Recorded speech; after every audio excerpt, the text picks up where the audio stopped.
Hi everyone, it's Nicole. Welcome back to my channel and 13 days of Craftoween 2025, day 6. For day 6, we have the adorable little skeleton trick-or-treater.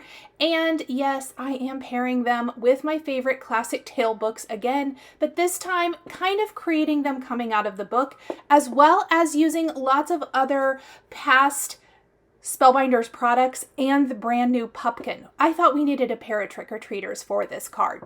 We are going to start by foiling this beautiful spring canopy. This was actually from the February 2025 Club of the Month, a Glimmer plate. And what I wanted was it to look like, you know, those leaves that are hanging on maybe at the end of October in this night sky. That is kind of the goal and what I was trying to achieve here. I did foil these with black matte on this Grasshopper colored cardstock from Concord and 9th. We're blending around the edges some rustic wilderness and black soot. You guys know how I feel about black soot for Halloween cards. We need it. It gives that dark, moody feel. You're going to see how we're going to build the look where it kind of looks like this kind of dark, moody spring canopy, this stack of books with our trick-or-treaters coming out of the top. I absolutely love revisiting a lot of the favorite products that I feel can really be used multiple times in multiple ways. And what I love about not only the spring canopy, yes, it's called spring. I realize, you know, that's definitely geared towards spring type cards, but I think it works really nicely here. And I think kind of leafy designs are always a good idea, but the books are not Halloween themed. I know I've used them a lot because I just feel like they lend themselves really well to a lot of the card designs and a lot of the other dies that are included in the Craftoween, or a lot of the dies included in the Craftoween box. But I love them for Christmas cards, everyday cards, birthday cards. I mean, literally the sky is the limit. I like to reuse those things that I find are staples in my stash, and Classic Tales is definitely one of those. I am building the skeleton guy trick-or-treater here. I think he is absolutely precious. Really, really cute. And he has a lot of pieces. So some days the die package in the Craftoween box has lots of dies, sometimes not as many. Today, you've got lots of pieces.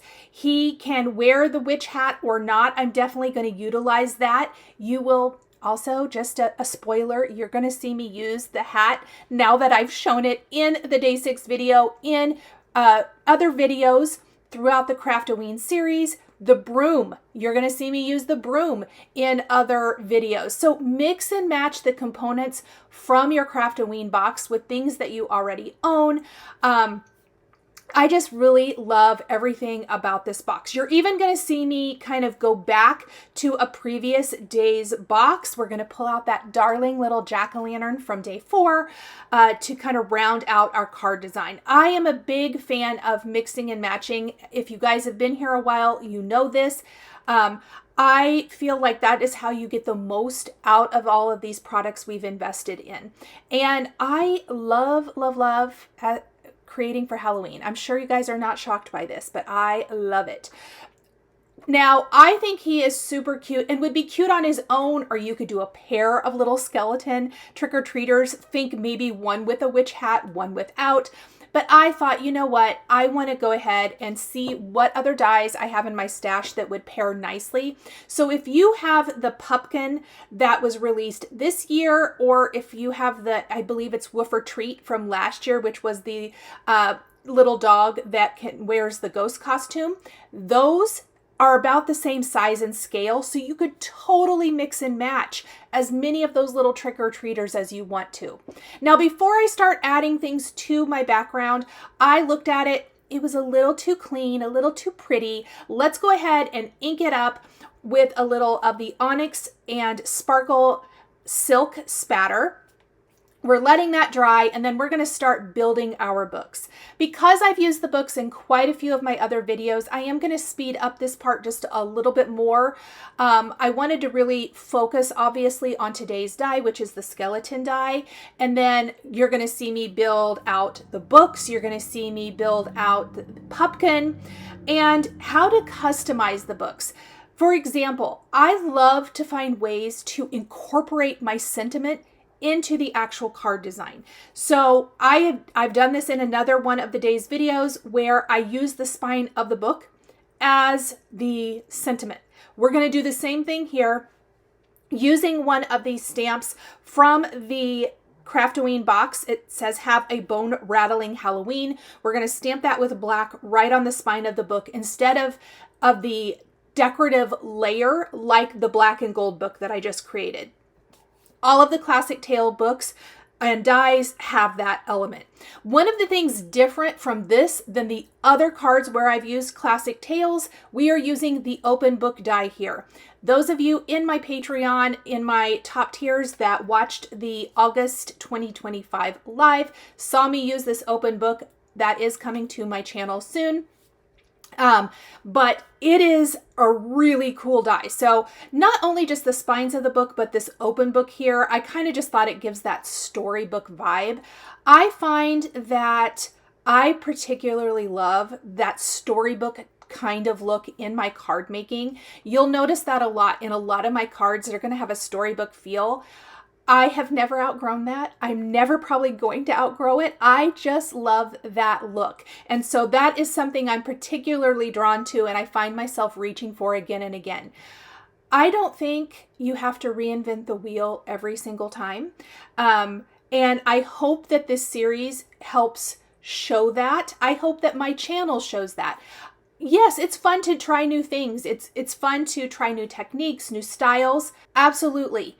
But I also think it's fine to revisit things that you know you love. And for me, this is a style I particularly love, and I want to encourage you guys to do the same in your own card making. Now, every video in my Craftoween series is around 10 minutes long. I've tried to make these nice and bite-sized, easy to digest daily during this series. I want to say thank you guys, first of all, for following along with this series. I hope you're loving it as much as I am. It has been so much fun creating cards with all of these dies. And even if you don't have the specific products shown here, let's say you missed out on the Craftoween box and you don't have the dies in the box, or you didn't purchase the box, you could recreate this with other dies in your stash. As I mentioned, that Woofer Treats set from last year. Maybe you have Fiona, the dancing witch, or you have some of the other past Halloween dies from Spellbinders or the new Ghost set. You guys, the sky's the limit. You could take most of the elements from this card and recreate it with things that you already have, or dies from other companies. Yes, I am focusing on Spellbinders in this video, but you guys know me. I am a big proponent of mixing and matching across companies. I'm thinking, you know, Lawn Fawn's got some that would be really cute with this. There's so many companies out there. So have fun with it, make it your own. I would love to see what you guys create with some of these ideas if you recreate these. Okay, we're going to have our skeleton and Pupkin coming out of the book. I'm kind of buddying them up, trying to just kind of center them as it were. Oh, that's so cute. And I felt like we just needed another little jack-o'-lantern. I just need to find the perfect spot for it. Again, that cute little jack-o'-lantern is from day 4, the set with the ghost.